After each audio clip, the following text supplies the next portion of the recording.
Morning friends. இப்போ வந்து நம்ம ஏற்கனவே பார்த்து வீடியோ நிலத்துலேருந்து தான் இப்போது பேசிகிட்டு இருக்கிறோம். ஸோ இவர் வந்து மல்லிகைப்பூ செடி எடுத்துருக்காரு இல்லையா, அந்த மல்லிகைப்பூவில் இன்றைக்கி அறுவடை பண்ண பறிச்ச வந்து பூக்களை பற்றி பார்த்துட்ருக்குறோம். இந்த பூ பார்த்தீங்க அப்படின்னாக்கா வழக்கமாக இருக்கிற சைஸை விட ரொம்ப பெருசாக இருக்கும். உங்களுக்கு பார்த்தா தெரியும், சைஸ் வந்து ரொம்ப பெருசாகவும் இருக்கும். அதே நேரத்தில் இந்த பூவோட இது பார்த்திங்கன்னா ரொம்ப சாலிடாக இருக்கும், கெட்டியாக இருக்கும், சொலன்னு இல்லாமல் கெட்டியாக இருக்கும். இதனால் என்னென்னு கேட்டிங்கன்னா, இந்த பூவோட இது வந்து ரீடென்ஷன் வந்து அதிகமாக இருக்கும். பூக்கிறத டைம் வந்து கொஞ்சம் அதிகமான டைம் எடுத்துக்கும். அதனால் இந்த பூவுக்கு வந்து பார்த்திங்கன்னா இவங்க ஒரு 6 மணி நேரம் 7 மணி நேரம் வச்சுருந்தா கூட, ஓப்பன்லேயே வச்சுருந்தா கூட பூத்துறாது. அப்போது இதுக்கு வந்து விலை போகிறதுல அவங்களுக்கு வந்து விவசாயிகளுக்கு வந்து நஷ்டம் ஏற்படாது அப்படின்றது இது மூலமாக தெரியுது. ரெண்டாவது பார்த்திங்கன்னா கலர் பாருங்கள், வழக்கமாக இருக்கிற மல்லிகைப்பூ விட இது கொஞ்சம் நல்ல ஷைனிங்காக இருக்கும். காரணம் என்னென்னா, இவர் வந்து வெஸ்டீஜ் ப்ராடக்ட்டை ரெகுலராக யூஸ் பண்ணிக்கிட்டு இருக்கிறாரு.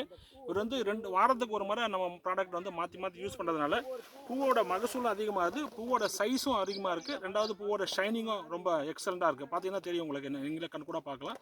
ஸோ அருமையாக இருக்குது. Okay, thank you friends.